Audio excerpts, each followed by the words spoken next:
Alléluia. Bien-aimés dans le Seigneur, bonjour. J'espère que vous allez bien, j'espère que vous vous portez très bien. Je bénis Dieu pour votre vie. Je rends grâce à Dieu pour ma vie personnelle et pour votre vie. Et je bénis ce Dieu qui a permis que ce rendez-vous encore ait lieu. À l'idée de procéder à la conclusion du thème que nous avions abordé, il s'agit de la réalité de l'évangile dans la vie de l'homme. Glory be to God. Vous savez, l'évangile est la vérité. Parce que dans l'évangile, il y a l'œuvre de la rédemption de Jésus-Christ. Il y a Jésus-Christ qui est dans l'évangile. Mais nous parlons de la réalité parce que c'est un message dont la communication impacte forcément et produit un résultat forcément dans la vie de son sujet. Glory be to God. Lorsque vous prêchez l'évangile à quelqu'un, lorsqu'il reçoit la grâce de comprendre l'évangile, de l'accepter, j'avoue que ça produit un impact, un résultat tangible dans sa vie. Et les résultats, c'est-à-dire les preuves accompagnent cela. Glory be to God. Alléluia. Alléluia. Je peux vous rassurer que dans la relation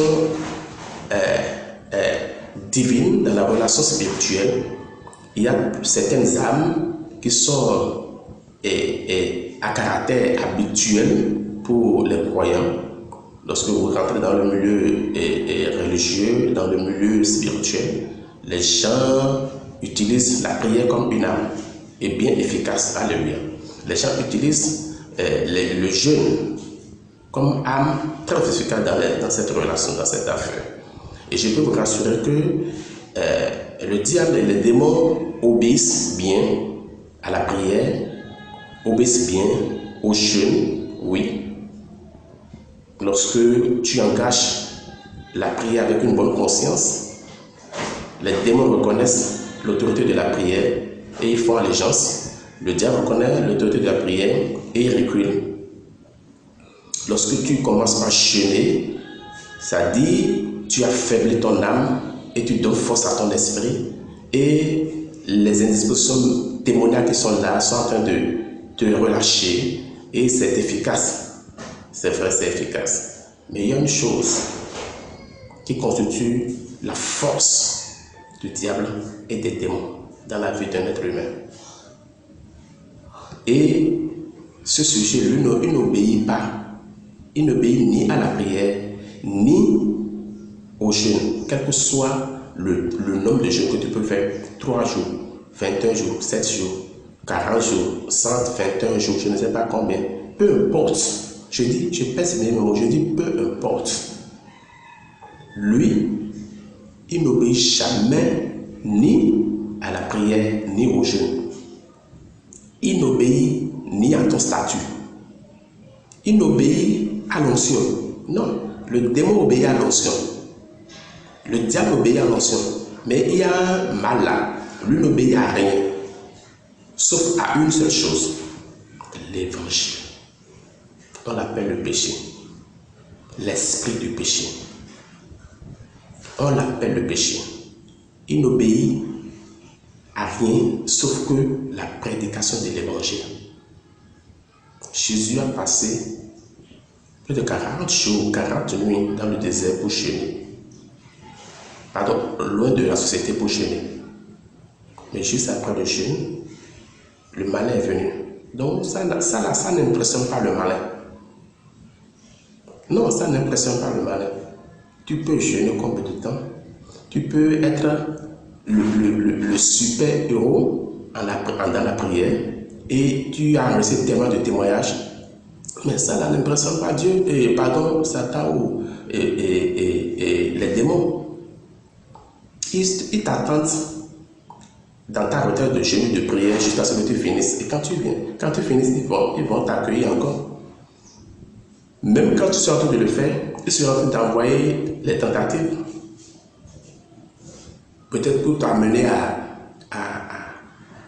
mettre fin, à modifier ton programme, à écouter ton programme par rapport au plan que tu t'es défini au commencement. Peut-être ils ont tous les moyens pour te perturber. Mais ce qui est le plus important ici, il y a un mal qui n'obéit ni à la prière, peu importe la quantité ou bien la manière dont la prière a été faite, il n'obéit ni au jeûne, peu importe la durée, mais n'obéit qu'une seule chose, n'obéit qu'à une seule chose, la prédication de l'évangile. On l'appelle le péché. On l'appelle l'esprit du péché.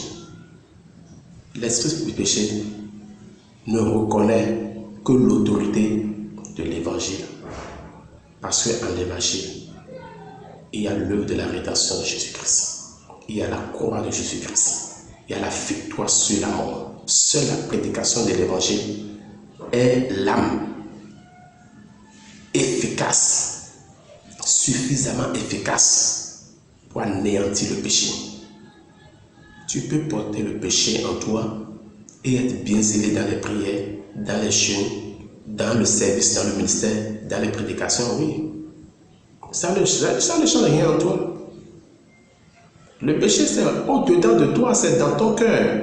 Ça n'a rien à voir avec ton apparence, ton zèle, tout ce que tu fais. Nous avions lu dans le livre de Matthieu, Romains 10, il dit, mon vœu et ma prière à Dieu pour eux, c'est qu'ils soient sauvés. Je leur rends le témoin qu'ils ont du zèle pour Dieu, mais sans intelligence, sans le Saint-Esprit. Aussi longtemps que le péché occupe ton cœur, il n'y aura pas de place pour le Saint-Esprit. Parce que les deux ne peuvent pas faire ménage, ce n'est pas possible. La lumière et les ténèbres ne peuvent pas collaborer, ce n'est pas possible. Bien-aimé dans le Seigneur, il est important, et ça va justifier que vous compreniez ces choses. Beaucoup disent, j'ai le Saint-Esprit m'a dit, et on dit des choses, ils ne comprennent rien. C'est le milieu qui les discipline. Je dis le milieu religieux dans lequel ils sont, qui les discipline. Parce que le diable étant rusé, quand les gens sont orientés dans les cercles religieux, on appelle l'église, il a commencé, on dit comment faire, et lui-même ne commence pas à faire, on dit ceci, commence pas à faire, et finalement, il commence pas à changer d'habitude. Et désormais, on voit une apparence qui vraiment devient plus ou moins acceptable. Et désormais, il est né de nouveau, il était ceci, il était voleur, maintenant il ne vole plus, il était menteur, maintenant il ne ment plus, il était assassin. Non, ça n'a aucun sens. Tu peux avoir été menteur et tu ne mens plus, tu peux avoir été voleur et tu ne voles plus, tu peux avoir été assassin et tu n'assassines plus. Mais ça ne change rien. Si la personne de péché encore en toi, ça ne change rien. Dieu n'est pas physique. Dieu n'est pas préoccupé par ce que toi tu fais comme vol. Non. Dieu veut détruire l'arbre qui est en toi. Il y a un arbre.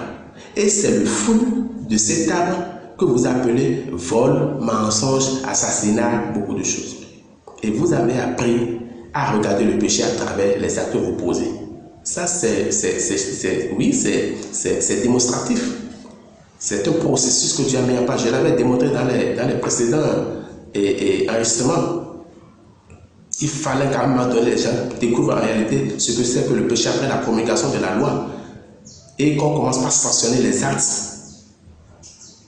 Et d'où la place à l'hypocrisie. Les plus habiles, ils font tout pour échapper aux sanctions. Alléluia. Glory be to God. Mais Jésus-Christ est Seigneur, parce que l'évangile détruit l'arbre du péché et plante maintenant l'arbre de la justice. Et désormais, tu peux produire les fruits, autrement le fruit de justice. Et dans les fruits, tu peux produire le fruit de justice. Alléluia. Alléluia. Nous allons citer quelques versets rapidement pour pouvoir conclure à cause du défi du temps que nous avons. Alléluia. Mon frère, ma soeur, que le Seigneur te bénisse et te fortifie davantage. Nous allons lire rapidement dans le livre d'Ésaïe, Ésaïe 53 à partir du verset 10. La Bible déclare: il a plu à l'Éternel de le briser par la souffrance. On parle du Seigneur Jésus-Christ encore dans la prophétie. Après avoir livré sa vie en sacrifice pour le péché, il verra une postérité et prolongera ses jours. Alléluia. C'est-à-dire, après l'œuvre de la rédemption, il moissonnera une postérité. Alléluia. C'est-à-dire son œuvre va produire des résultats. Glory be to God. Une postérité. Alléluia. Glory be to God. Il verra une postérité et prolongera ses jours. Et l'œuvre de l'Éternel prospérera entre ses mains. À cause du travail de son âme, il rassasiera ses regards. Il sera fier, il sera récompensé, sera honoré de l'œuvre qu'il a accomplie, du sacrifice qu'il a consenti. Alléluia. Par sa connaissance, glory be to God, par sa connaissance, mon serviteur juste. Alléluia. La Bible a été claire, mon serviteur juste, ce n'est pas le serviteur péché. Mon serviteur juste justifiera beaucoup d'hommes et il se chargera de leurs iniquités. Glory be to God. Que le Seigneur ouvre ton intelligence, mon frère et ma soeur, pour que tu découvres, pour que tu ailles dans les profondeurs de ces petites écritures qui sont tellement riches. Il dit, mon serviteur juste. Il a précisé, mon serviteur juste justifiera. Tu ne peux pas justifier si toi-même tu n'es pas juste. Beaucoup d'hommes. Et il se chargera de leurs iniquités. Glory be to God. Ça veut dire que pour pouvoir les justifier, il fallait qu'ils se chargent de leurs iniquités. Il enlève leurs iniquités pour leur transmettre la justice. Là, ils deviendront alors la justice de Dieu. C'est-à-dire, il va enlever leur propre justice pour leur transmettre la justice de Dieu. C'est la nature que lui-même porte. Il va partager sa nature avec eux. Et ce sera désormais sa postérité. Ce sera désormais la gloire à l'Éternel des armées. Nous allons rapidement lire dans le livre de Romains 10, pour mentionner la foi rapidement, puisque nous sommes en train de conclure sur le développement de la réalité de l'évangile. Bien-aimés, la Bible déclare, je suis au verset 10, je vais lire 10 à 20, et Romains 10, verset 10 à 11, glory be to God. La Bible déclare, non, je vais lire à partir du verset 9. Il dit, si tu confesses de ta bouche le Seigneur Jésus, glory be to God. Ici, quand on dit confesser, ce n'est pas la répétition qui se fait lorsque les gens quittent le monde pour venir dans les communautés, dans les églises locales, ce n'est pas ça. Qu'est-ce que tu veux confesser? Si ce que tu veux confesser n'a pas encore place dans ton cœur, mon frère, ma soeur, tu t'es trompé, sinon on t'a trompé. Vous êtes encore en erreur. Vous êtes encore en erreur. Et je continue. Il dit, si tu confesses de ta bouche le Seigneur Jésus, et si tu crois dans ton cœur que Dieu l'a ressuscité des morts, tu seras sauvé. Ça veut dire que si tu crois à l'évangile, si tu crois à l'évangile, ça dit ressusciter des morts, ça veut dire l'évangile. Si tu crois à l'évangile, tu seras sauvé. Et on doit le découvrir, le ressentir sur tes lèvres, dans ta vie. C'est ça la confession. On va y revenir. Glory be to God. Car c'est en croyant du cœur, voilà le commencement, c'est en croyant du cœur qu'on parvient à la justice. C'est maintenant que je te prêche l'évangile et que tu crois cela, comme le diable a prêché aux oreilles de Ève et Ève a cru. C'est de la même manière que si tu crois maintenant au message que je suis en train de prêcher, tu reçois la justice de Dieu, tu seras justifié. Alléluia. Alléluia, c'est la foi. Bien-aimé, c'est la foi. Ce n'est pas du raisonnement, ce n'est pas de la technicité, non. C'est de la foi. Ce n'est pas quelque chose qu'on peut voir. C'est la dimension de l'esprit. Il dit car c'est en croyant du cœur qu'on parvient à la justice. Qu'est-ce qu'on veut t'apporter? C'est la justice. Mais si tu ne crois pas au message, tu ne peux pas recevoir la justification. Alléluia. Et c'est en confessant de la bouche qu'on parvient au salut selon ce que dit l'Écriture. Voilà. Donc il faut croire, il faut accepter, il faut faire allégeance d'abord à ce message. Parce que derrière ce message, il y a un esprit qu'on appelle le Saint-Esprit. La prédication de l'évangile relève de l'autorité, de la compétence du Saint-Esprit. Et lorsque moi je suis en train de prêcher, je suis en train j'engage le Saint-Esprit comme ça dans ta vie. Et lorsque tu arrives, le fait de comprendre le message, accepter le message, c'est une manière de faire allégeance au Saint-Esprit. Et désormais, tu le reçois et il établit la justice de Dieu en toi. 11. Quiconque croit en lui ne sera pas confus. Glory be to God. Nous allons nous arrêter là. Bien-aimé, je l'ai dit récemment, je dis chaque matin au réveil, laisse affaire de dire Dieu m'a protégé, tu as gardé ma famille. Non, laisse ça. Commence par être reconnaissant pour l'œuvre de la rédemption de Jésus-Christ par laquelle tu es justifié devant Dieu. Par laquelle Dieu a anéanti le péché de toi. Par laquelle tu es devenu désormais la justice de Dieu. Je dis, après ta journée, peut-être au coucher, tu es habitué à dire, Seigneur, je te loue de ce que tu m'as protégé toute la journée, tu m'as protégé à l'aller. Non, ça ne veut rien dire. C'est vrai, c'est les meilleurs bars pour que les gens, développent une culture, une habitude, une tradition en réalité religieuse. Je dis, dès que tu comprends, tu acceptes l'évangile, commence par être reconnaissant à tout bout de champ de ce que le résultat que l'œuvre a produit en toi. Mon frère, ma soeur, c'est un combat que tu engages sans le savoir.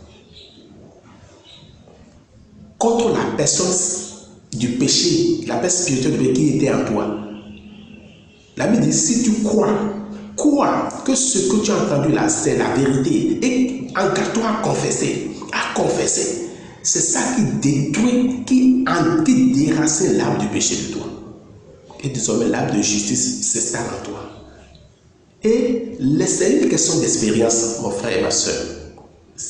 On a fait des expériences. C'est la seule identité. C'est la seule position qui t'élève au-dessus, je dis, de tout ce qui est du monde des ténèbres. Qu'est-ce qu'on appelle sorcellerie? Je dis, qu'est-ce qu'on appelle sorcellerie? Qu'est-ce qu'on appelle démon ou bien fétichisme, gris-gris? Tout ça, là, c'est de bluff, c'est de l'amusement. Lorsque tu vas découvrir ce que c'est que l'évangile, ça t'élève au-dessus de tout ce que le monde, quelle que soit cette profondeur, peut te tenir comme force. C'est-à-dire, il ne va pas atteindre ton genou. Lorsqu'on va citer ton nom quelque part, dans un tribunal spirituel, ça veut dire qu'ils ont provoqué le sang de Jésus-Christ. Tu n'as pas besoin de dire sang de Jésus. Va faire ceci. Non. Réclame ce que tu es devenu. C'est à force de le faire qui engage Dieu dans ta vie. Parce que ce n'est pas ta volonté qui t'a amené à obtenir la justice de Dieu. C'est Dieu qui s'est levé de sa propre souveraineté pour le faire. Donc toutes les fois que tu t'identifies dans cette œuvre en confessant ce qui a été fait et ce que tu es devenu en tant que justice de Dieu, c'est-à-dire tu es en train de provoquer la vengeance de l'Éternel pour ta cause, pour ta situation. C'est comme ça. Tu es en train de lui rendre grâce, tu es en train de lui dire, tu es reconnaissant parce que désormais il t'a élevé au-dessus de tout tribunal du monde des ténèbres qui ne se cherche que de la condamnation, de la destruction. Alléluia, alléluia, bien-aimé. Que le Seigneur te fasse grâce d'une bonne compréhension de ce message. Ne viens pas me dire après 1 Jean 1, à partir du verset 9, mais ouais, ne veux pas me le citer parce que tu ne comprends rien de ça. Si tu ne comprends pas l'évangile, il y a des choses que tu ne peux jamais comprendre parce que le péché dans toi va toujours t'empêcher de comprendre ce que c'est que le péché, ce que c'est que la justice. Toutes les fois que tu confesses de ta bouche que tu es pécheur et tu te crois que tu ne vas pas devant Dieu. tu vas devant la loi. Après, nous allons détailler ces choses. Non, ce n'est pas devant Dieu. Tu vas devant la loi et la loi, elle est là pour te condamner.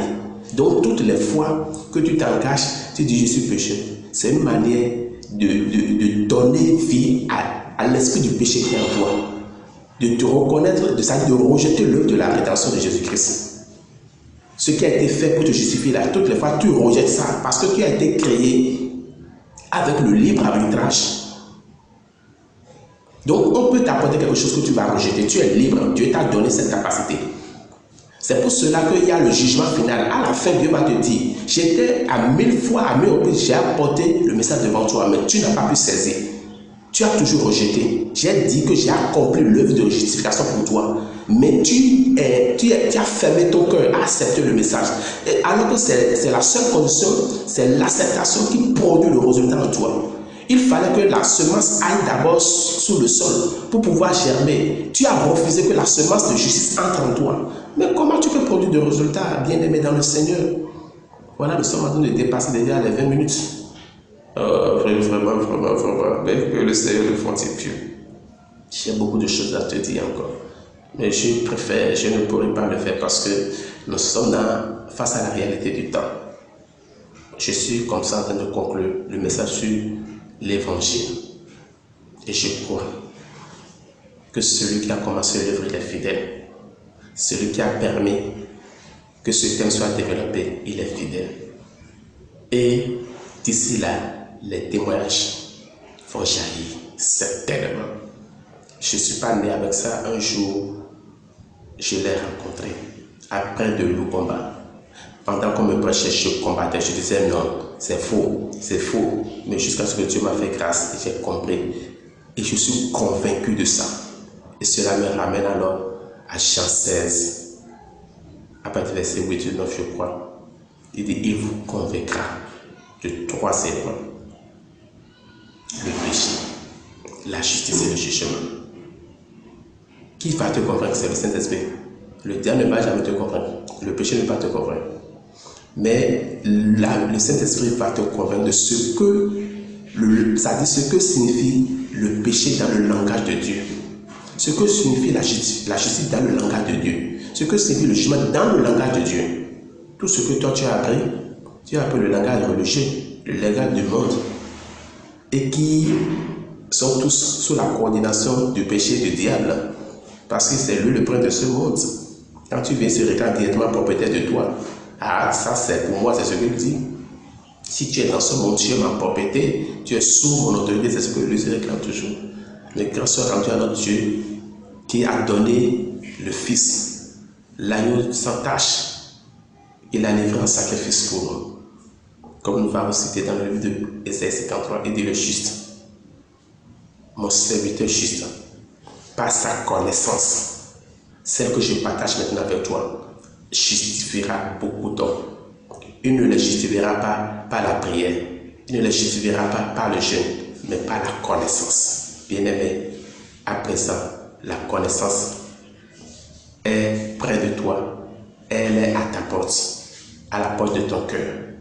Accepte-la et reçois-en la justification de Dieu pour la seule gloire de l'Éternel et pour le bien de toi-même personnellement et de ton entourage, car tu seras désormais le sujet de joie de l'Éternel des armées. Que l'Éternel soit honoré. Glory be to God. Amen. Amen. Amen.